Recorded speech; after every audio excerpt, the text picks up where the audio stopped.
Hello everybody, welcome to Boulder Quest.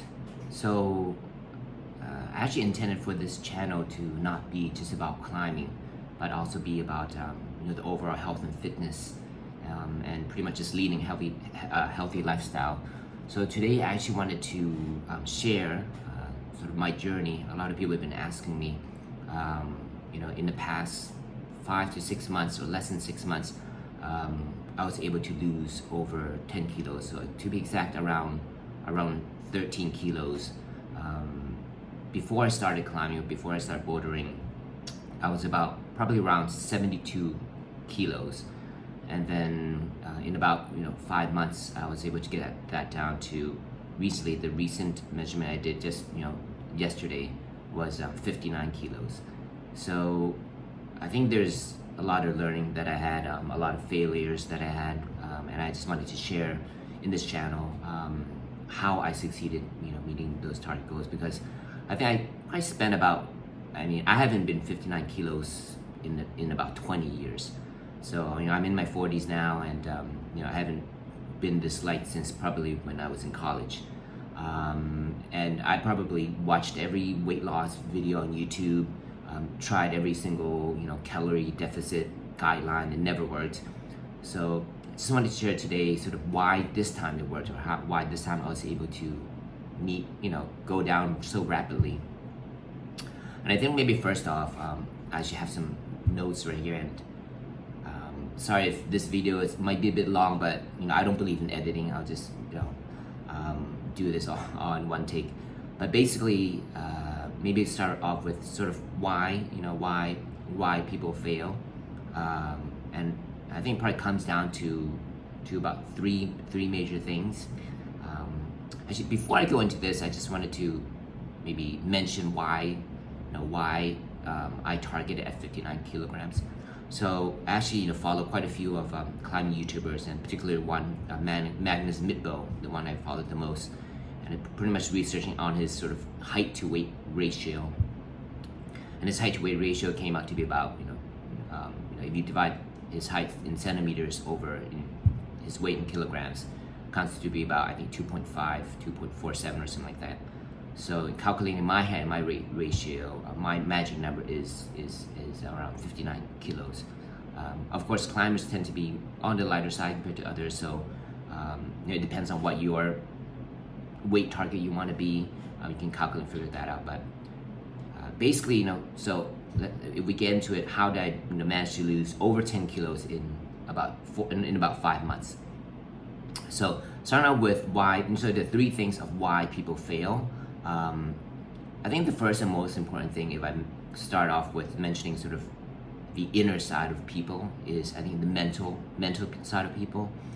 And I think a lot of people think weight losing or wanting to lose weight is they begin with wanting to, or think or believe they should have motivation and willpower, and they need to be passionate about weight losing. But I think this is totally the wrong way to approach it, because I think not just with weight loss, but in life in general, with everything that you do, motivation and will comes and goes unpredictably. I mean, sometimes you can wake up with high motivation, and some days you will wake up with no motivation at all. So I think basing your target of weight losing on depending on some sort of motivation power to come into you and to last you throughout that whole weight losing period is honestly is impossible. I'll tell you right now that motivation will not be here all the time. Willpower will not be with you all the time.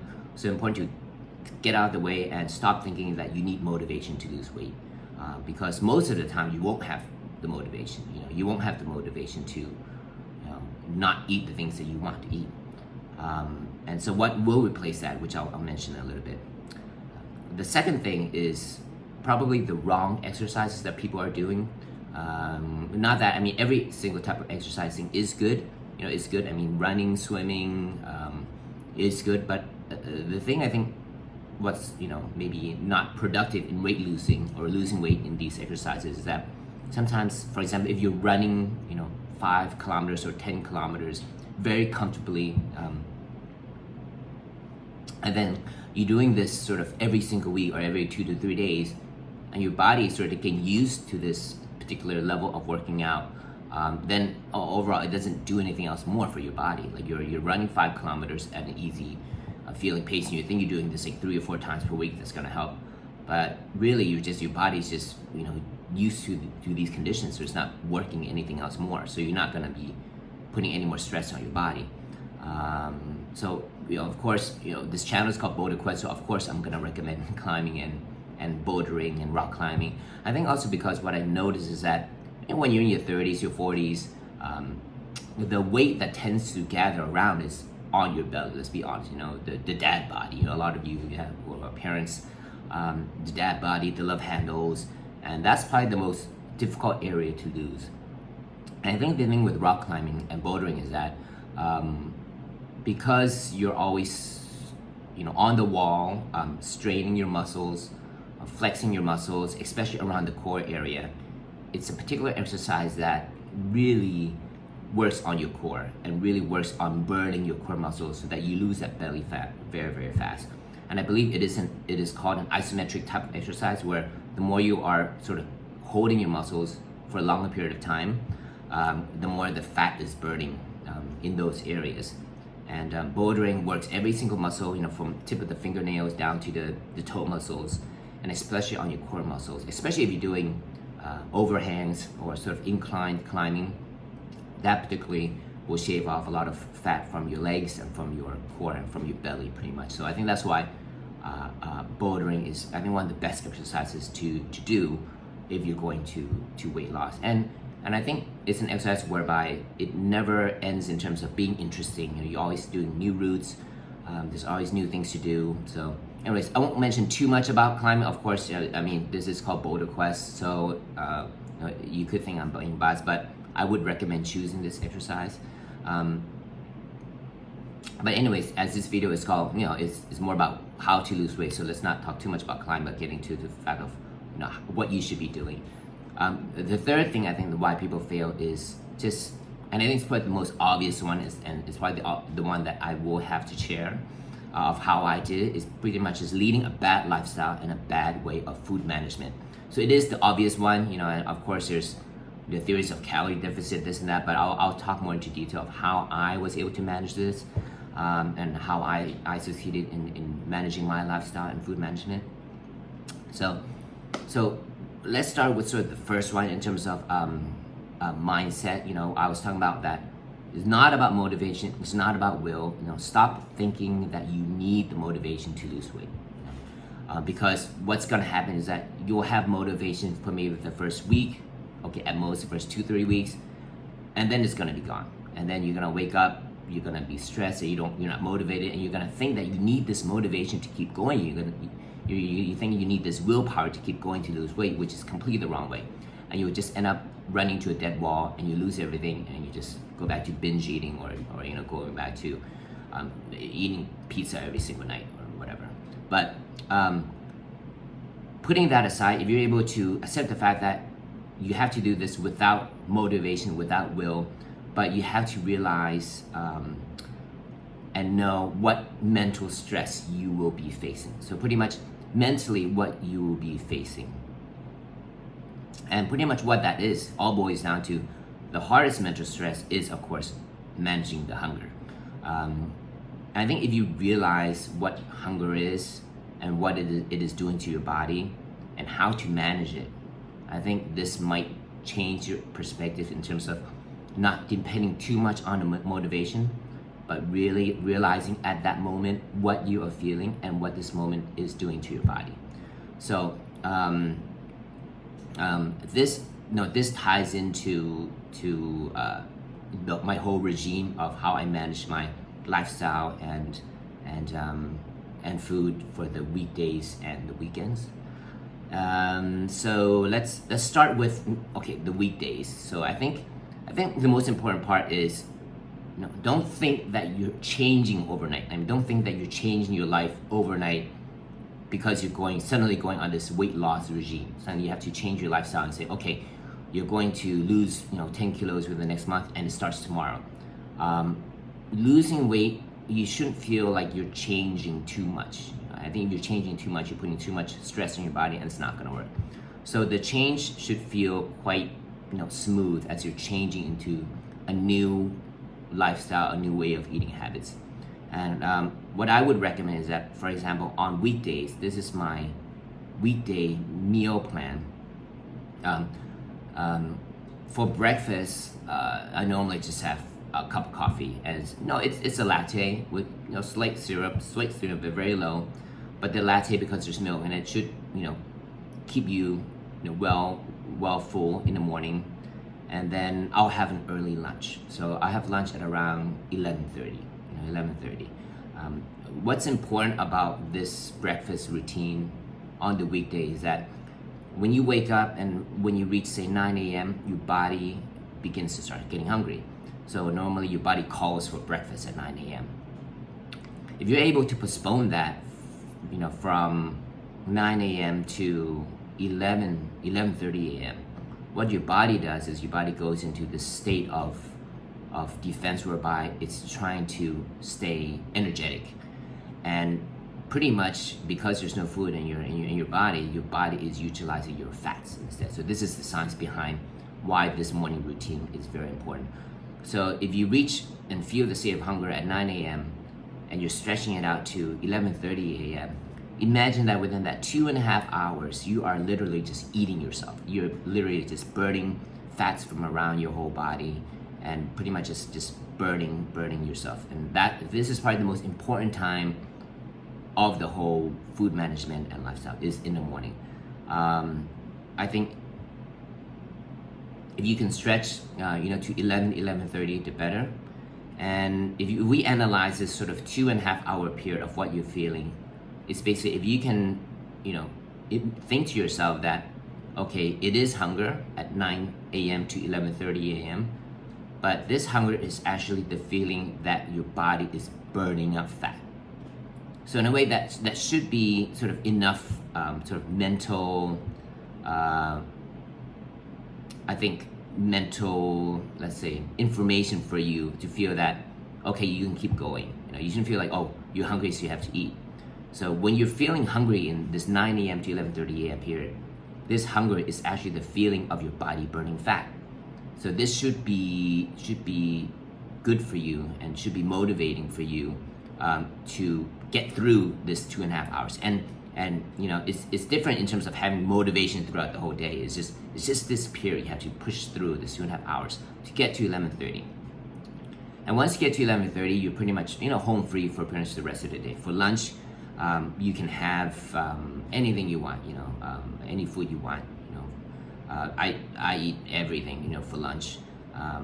And the next trick is for dinner. For dinner, during the weekdays, I only eat salad. So, and I try to eat before 6 p.m.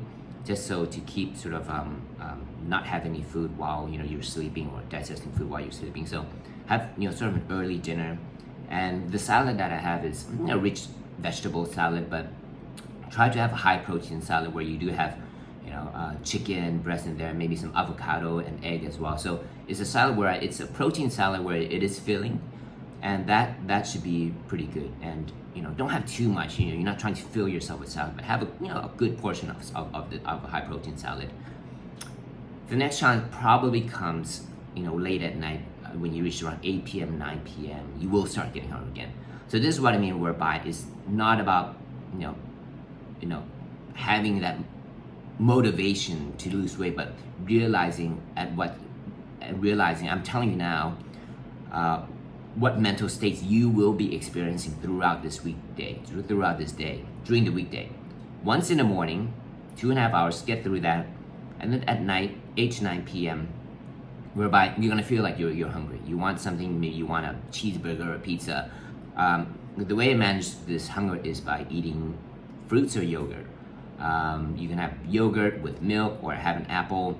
Look for snacks that are low in calories but give you a feeling of being full. Like fruits is good. I think yogurt for me works very well. And then drink a lot of water and then just sleep. I think if you can realize that during one day of a weekday, you will have these 2 periods whereby you will face the feeling of hunger that you have to get through. I think you'll be able to achieve your weight goal. And then during the weekends, pretty much, during the weekends, just let loose and have any meal you want. I still eat pizza and cheeseburgers and drink beer. So this is sort of the food management aspect part of it. It's not about, don't blow up inside your head that you're gonna feel hungry all the time. Analyze each segment of the day, know what to expect when you'll be hungry, know how to counter and manage that. So just to recap, in the morning, get through the first 2.5 hours, push yourself to that 11:30 a.m. Early lunch. Then at night, find some snack that will keep you filled. So if you have a way to counter these emotions and feelings of hunger, this is a good game plan for you to be successful. Mentioned about the weekend, so and basically that's how I try to manage this in terms of my life didn't really change too much during the weekdays. It's pretty much changing an eating pattern and knowing what you're feeling. Know what you're feeling is not the end of the world. It's just a temporary feeling of hunger during periods of the day. And overall, if you combine that with regular climbing and bouldering activity, that is high intensity in terms of burning the fat of your core, of your belly, you'll be really amazed of how fast you can lose weight, how fast your weight will go down very, very fast. So this is pretty much I wanted to share. It was surprising to me that I achieved it, because it's not some magic Bible. You don't have to pay some expensive subscription to follow some routine or diet. I think the most important part is that make it feel natural, ease into this routine. Don't feel like you're changing your whole life just because of weight loss, because that's just gonna backfire eventually. So it is about choosing the right particular exercise. In this case, I do recommend climbing and bouldering, and following, if you want, and following the lifestyle and the food management that I did. So anyways, I hope this helps. I'll publish this video, and please leave me a comment if you have any questions or if you want further explanations on this routine as well. But good luck if any of those of you who are planning on going on a weight loss targeting diet. Good luck, and remember, try to keep some of these points in mind, and we'll see you again all at the next climbing session. Bye.